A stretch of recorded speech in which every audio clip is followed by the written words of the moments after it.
9 का रोमन अक्षर 7, ठीक है।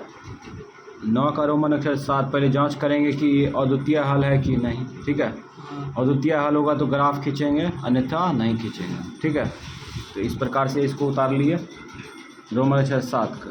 अब तुलना करते हैं, पहले तुलना करेंगे तब पता चलेगा कि अद्वितीय हल है कि नहीं, ठीक है। तो a1/a2, a1/a2, a1 का मान क्या है 3 है, a2 का मान 2, और उसके बाद कमा b1/b2, b1 का मान क्या है 5 माइनस में b2 का मान -1। अभी कट गया तो ये 5/1 आया। ये दोनों बराबर है नहीं है तो आगे नहीं चलेंगे, बराबर रहेगा तब c1/c2 निकालेंगे, ठीक।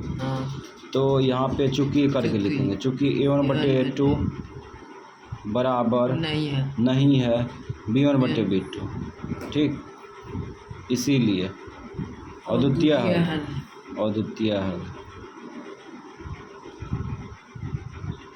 अद्वितीय हल की स्थिति में क्या करा है, ग्राफ खींचने के लिए आलेखीय विधि से। तो इस प्रकार से इसका था अद्वितीय हल, इसको ग्राफ में उतार लिए। अब इसका आलेख खींचेंगे तो डिब्बा तैयार करेंगे। तो लिखते हैं समीकरण फर्स्ट से।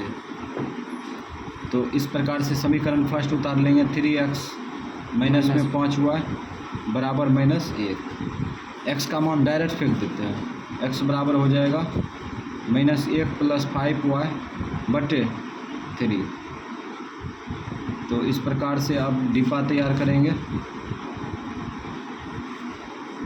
x y का मान रखेंगे तो y का मान ऐसा संख्या लेना चाहिए जो कि 5 के साथ गुना करने पर 3 घटाने पर 3 से भाग लग जाए। तो यहाँ 0 से चालू करते हैं, ठीक है।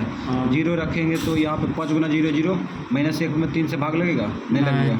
अब 2 लो, 1 लेते हैं, 1 प्लस में 1 लेते हैं तो 5 का 5, ठीक है। 5y के साथ गुना है, मान भी गुना होगा। 5 का 5, 5 में से 1 गया 4 नहीं होगा। माइनस में लो, माइनस में लेते प्लस गुना माइनस, अब 5 का 5, -5 -1 -6 भाग लग जाएगा। तो -1 काम कर रहा है, ये -1 उठा के रखो, महसूस करो। प्लस गुना माइनस 5 का 5 -5 -1 -6 3 गुना 6 2 आ गया x का मान। फिर आगे सोचते हैं। अब 2 रखो, 5 × 10 2 हो जाएगा, 10 में से 1 गया 9 हो जाएगा। तो यहाँ पे 2 रखे, 2 उठा के रखो, महसूस करो। 5 × 10 10 में से 1 गया 9, 3 × 9, ठीक है। अब समीकरण सेकेंड का डिब्बा तैयार करते हैं। समीकरण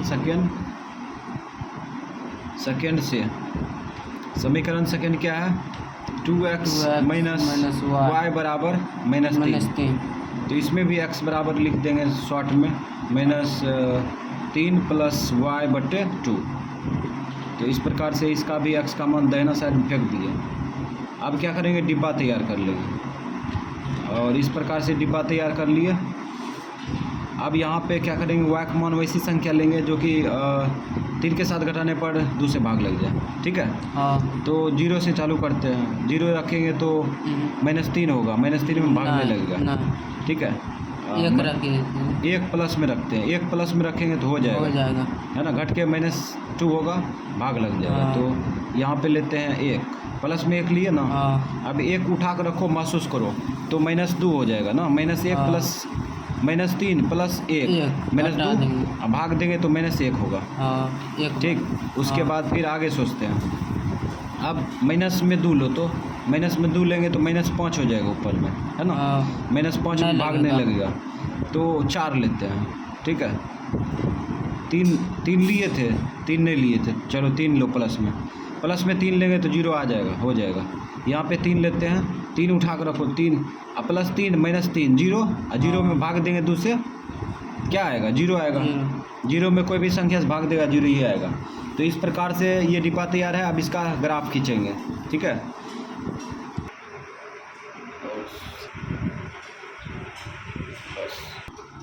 एक्स अक्ष में प्लस में अधिकतम संख्या देखो 3, प्लस में अधिकतम संख्या 3, माइनस में कितना है, माइनस में 2, माइनस में 2। चलो, और y अक्ष में प्लस में 3, माइनस में तो इसका मतलब दोनों में सेम है ना।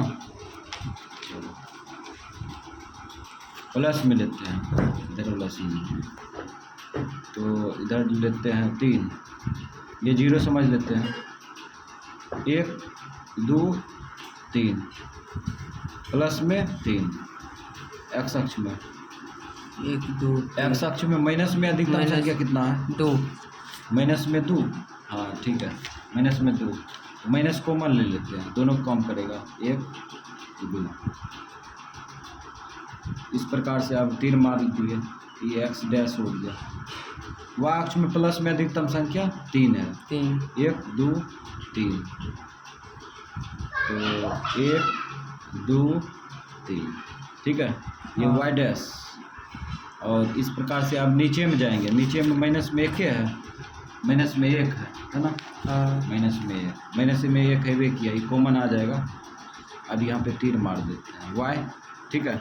अब हम लोग जो है क्या करेंगे, यहाँ पे इसे ही रहेंगे।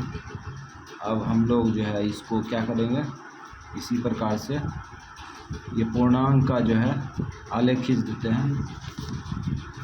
ये पूर्णांक का आलेख खींचने के बाद जो है हम लोग जो समीकरण फर्स्ट का आलेख, समीकरण सेकेंड का आलेख खींचेंगे।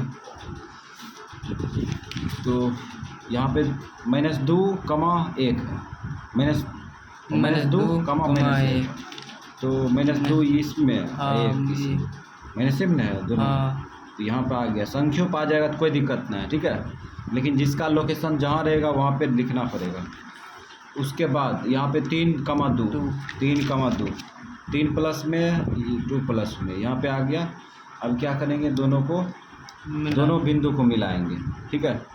तो इस प्रकार से हम लोग जो है ये बिंदु को मिलाएंगे,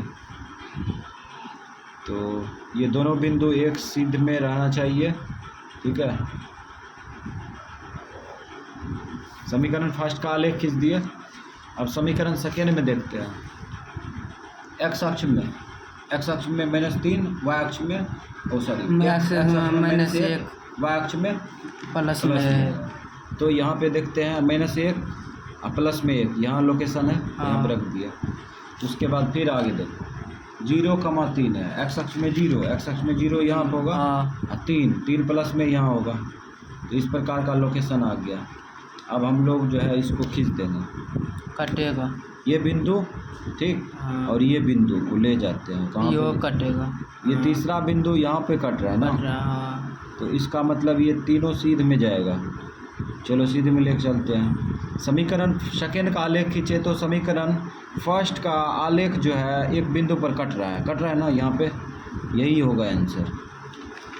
तो इसका मतलब अब जो है हम लोग क्या करेंगे, ये आलेख को रोक देंगे, ठीक है, तीर मार के रोक दिए। अब बिंदु बैठाएंगे, तो ये हो गया 3,2, और ये बिंदु हो गया -2, -1, ठीक। उसके बाद ये बिंदु हो गया -1, +1, और ये बिंदु हो गया 0,3, ठीक है। और समीकरण फर्स्ट का आलेख ये है, समीकरण फर्स्ट, और ये समीकरण सेकेंड का आलेख है, समीकरण सेकेंड लिख दिए। अब हो गया, समझ गया। अब जवाब देना है हल का x y। तो समीकरण फर्स्ट का आलेख, समीकरण सेकेंड का आलेख एक बिंदु पर प्रतिच्छेद हो रहा है, वहीं पे x का मान होगा, तो -2 -1 पर कट रहा है, तो x का मान क्या होगा, -2, y का मान -1, और यही हो गया आंसर। सॉल्व।